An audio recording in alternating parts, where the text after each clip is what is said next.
Hello. As he said, we are Helen's Ultimate Olly Man. I've never used one of these before. This is very There exciting. we go. That's our podcast. Yeah. Answer me this. Yes, as you said, we've been going for nearly 6 years, quite frighteningly, in all sorts of ways. And so we could come out and talk about tips and tricks of the trade and give you takeaway points and all that, but being British, we know it's much more fun to focus on failure, and therefore we've called this talk The Perils of Podcasting. Yeah, strap in. Peril the first. Do you know what's a good hobby? That's a hobby. That's a hobby. That's a hobby. Mike Tyson has a proper hobby. The irony about those is they'd all actually make really good podcasts as well. I'm not talking about the pigeon ones.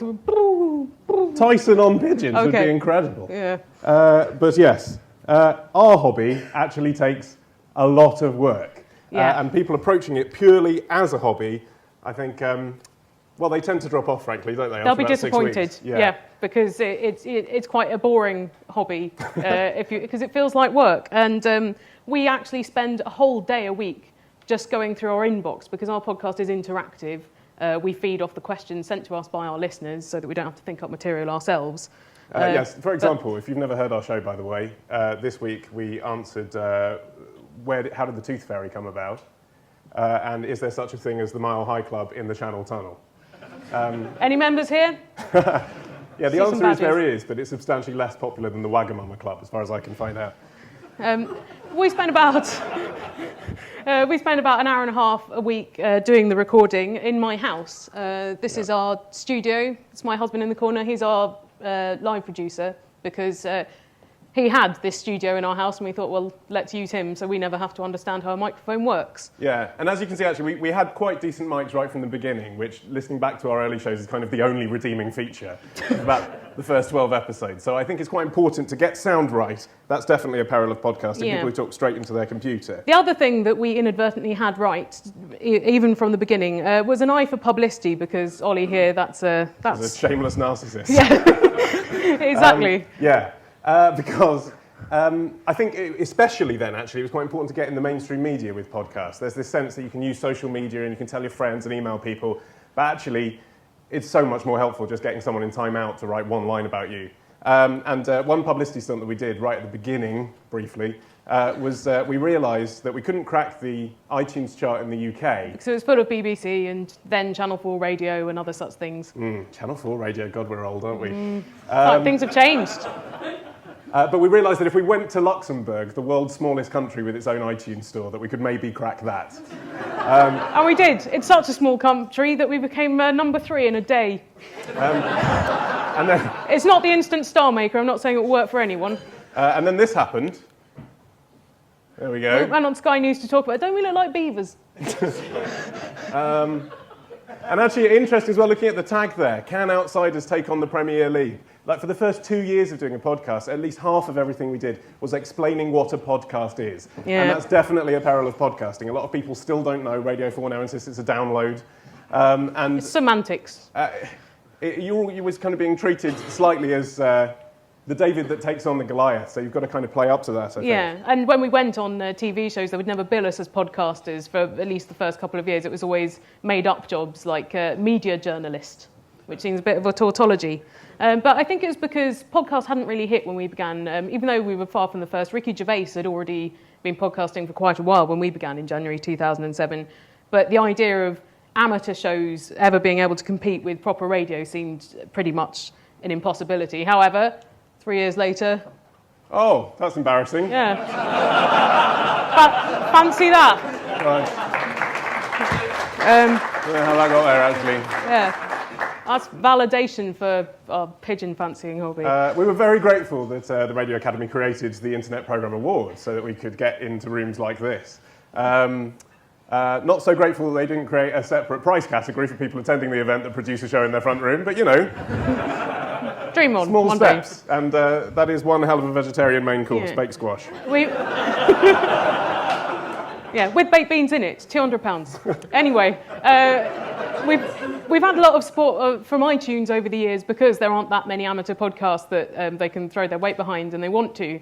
So they actually made us the first non-musical act to play the iTunes Festival. So we had our live 100th episode there as a celebration, got our friends involved, which means we dressed up our friend as a vagina to do a jingle. That man is a senior civil servant in the office of the Deputy Prime Minister. I know. We did that to him. It really is. And so many of you are now feeling sexually confused. But that's kind of a peril, obviously, because this kind of thing could come back to haunt him. And that's the other thing about the internet, the long tail. It stays up there basically forever. I think you've got to be aware of anything that you say in the show could end up coming back. I was talking to someone from CBBC the other day about presenting something, and I thought, Christ, if they ever actually listen to what I've said, this is going to be an issue. Yeah. But it takes quite a long time to get good, which again can come back to haunt you if people dig out your early learning curve. Because when you begin, it's a real blow. You have to listen to yourself being terrible, which means you pretty much want to give up on your first episode. And I think actually a lot of people never penetrate the pain barrier of their own awfulness, and therefore they never make enough episodes to get better. And we started the podcast with a great deal of naivety and presumably egotism that meant we could get through the pain barrier. When we started, all we had was this. This is a real book that I bought. It's rubbish. And it wasn't that helpful. Not at all. It suggested, as it probably is the case now, but wasn't in late 2006, that starting a podcast was as easy as sending an email. It's as easy as writing a blog. Yeah. We've got degrees from Oxford, and we almost gave up just by trying to read the book. Just through sheer frustration. Awful. Because actually, what happened is we registered with GoDaddy, who I'm sure all of you know is a good place to get a cheap URL. Not such a good place to host a podcast, as it turns out. I clicked on the drop-down menu. I thought, oh, yes, they'll host our podcast for us. Saves a bit of bother. It was fine when literally no one was listening. And then when we went from kind of double to triple figures on our audience, they fisted us for $2,000. And we only found out because they took it off Olly's credit card and they said, congratulations, we'll do this whenever we choose.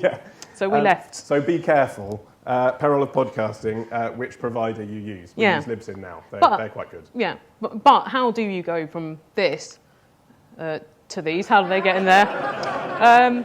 We tried to be disciplined from the very beginning. We had deadlines. We have a rigorous editing schedule. It's a very highly polished turd that we make. So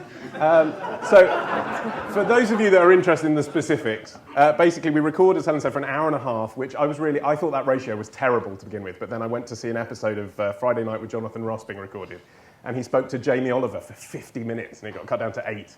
And I thought, actually, we're actually doing quite well. So we do an hour and a half. Then Helen spends half a day editing it down to about 40 minutes. I'm doing my life wrong. And then I listen to it twice, once in my house and then once whilst I'm walking around to try and feel like a listener. And then I send a paper edit to Helen, who then spends, another 5 minutes on top of what I've suggested gets cut out. So, it's quite labour-intensive. That's before you tag it, blog it, post it, It's about 10 hours of editing, and then, of course, all the hours we spend growing our digital ecosystem, as iTunes would say. Yes. They have a lot of vocabulary like that. So you spend all that time, but even when you think you're good,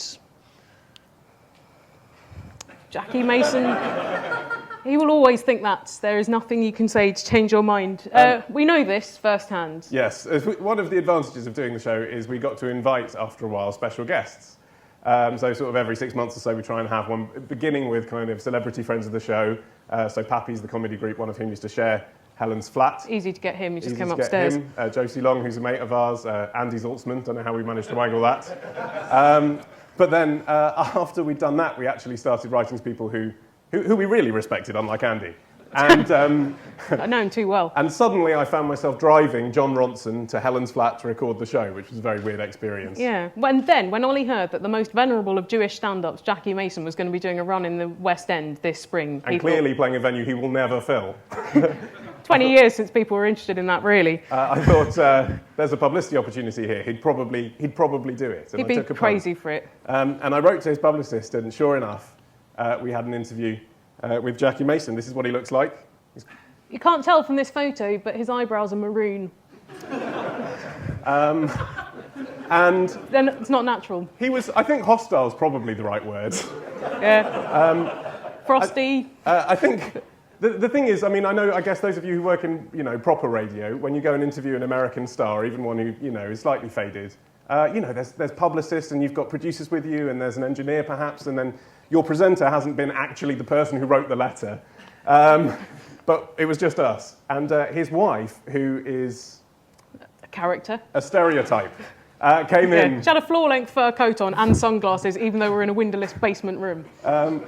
Came in and basically doubted what we were saying. She was like, well, how many listeners have you got? No, you haven't. And we said, That's what she was like. We really have. We can show you our Libsyn stats, so he wouldn't understand them. And then she said, well, how many are you going to have this week? You know, how many asses is this going to put on our seats? How many North London Jews who are then going to buy tickets to our show? So we cannot possibly demonstrate this. Simply not available. So it's quite dangerous, this kind of thing. So you have to approach carefully. And also, he held the microphone by the wrong end, and it was quite awkward trying to get him to not do that because he's got 50 years more broadcasting experience than we have. Yeah.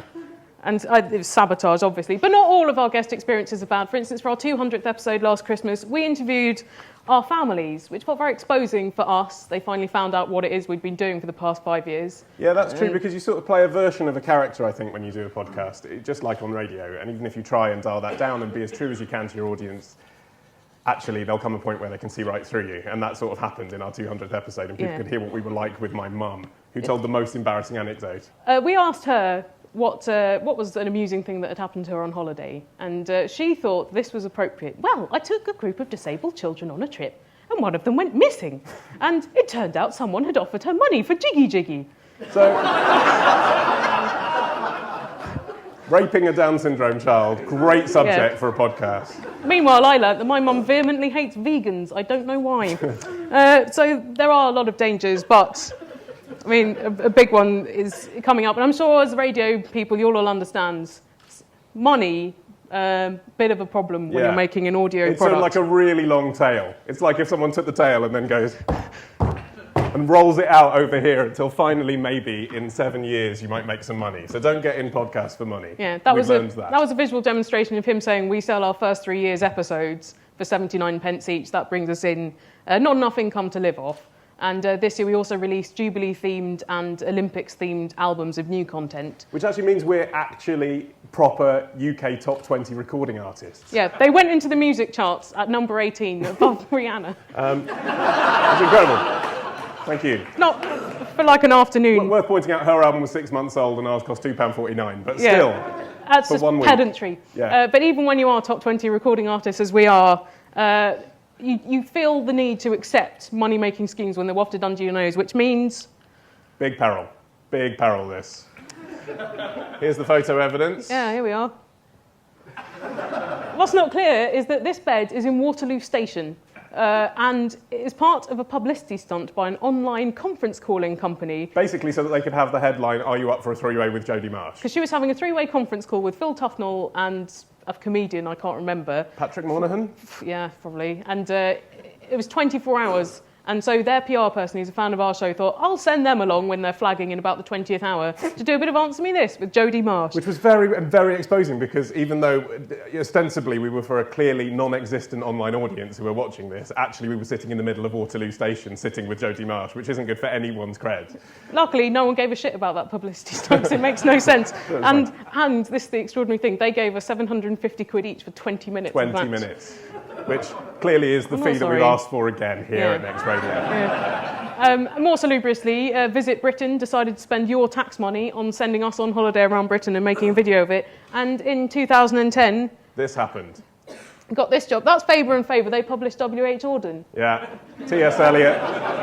And then this... Pinter. Yellow monstrosity. Us. And it was a peril, actually, for Faber, because people that like to download a free audio product are not necessarily going to turn into people that like paying to read. This is another peril that we've learned.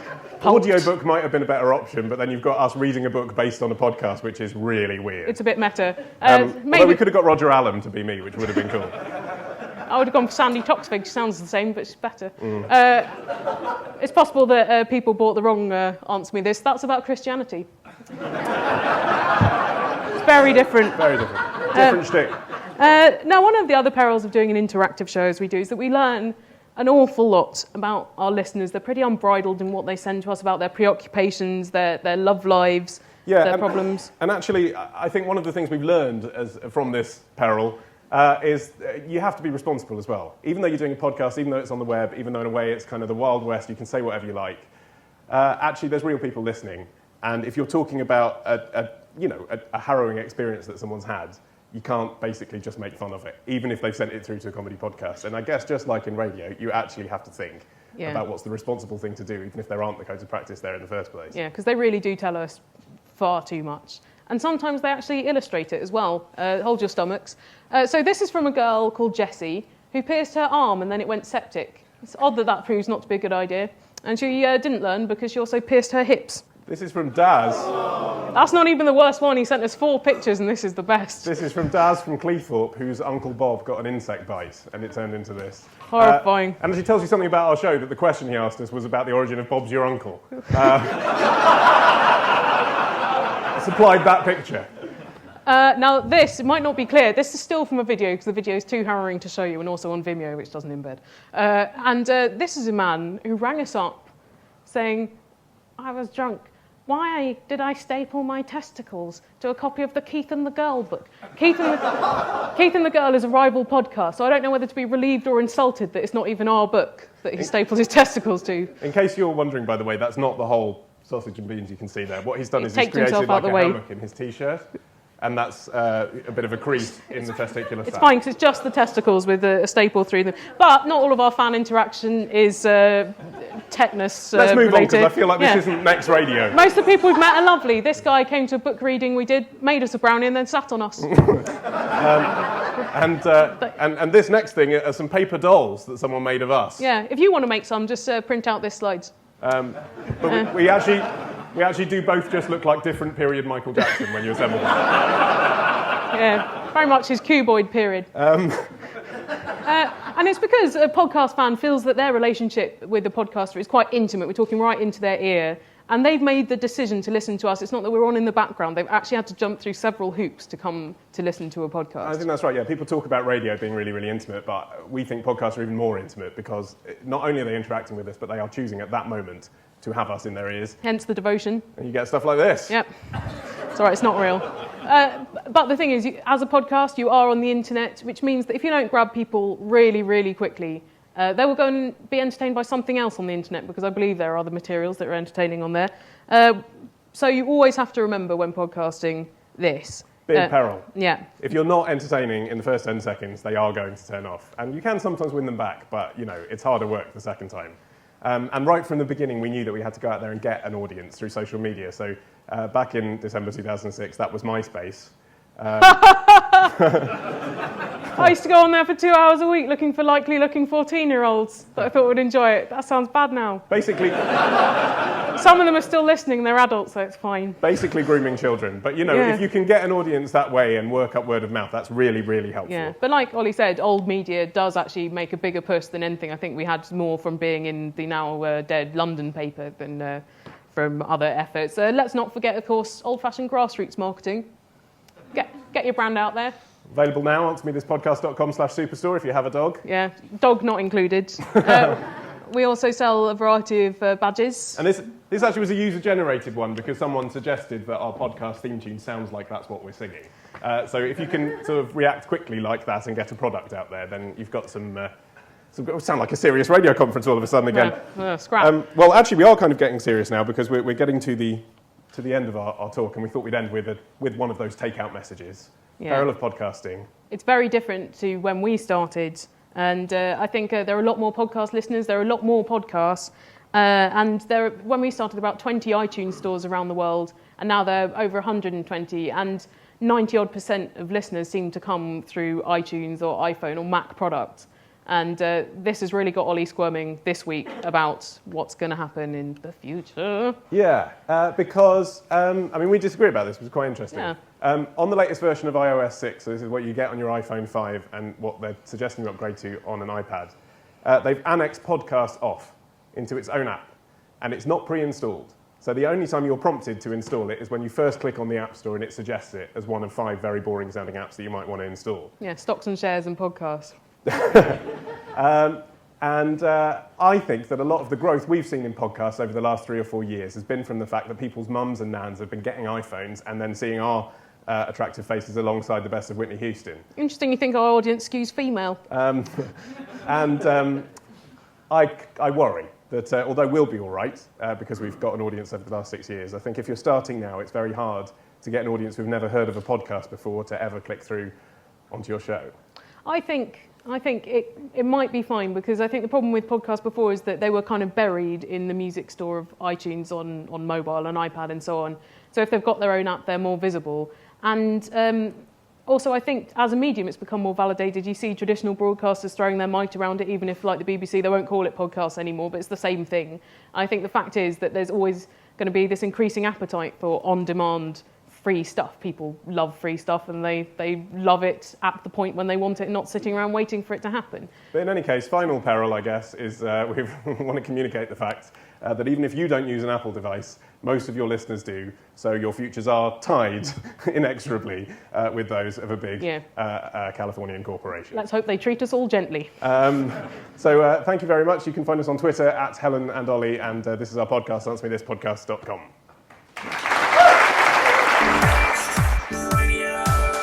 They are like comedians. They are together, such a great team. I've never heard of them before. Yeah. But I can guarantee everybody wants to go check out that podcast now.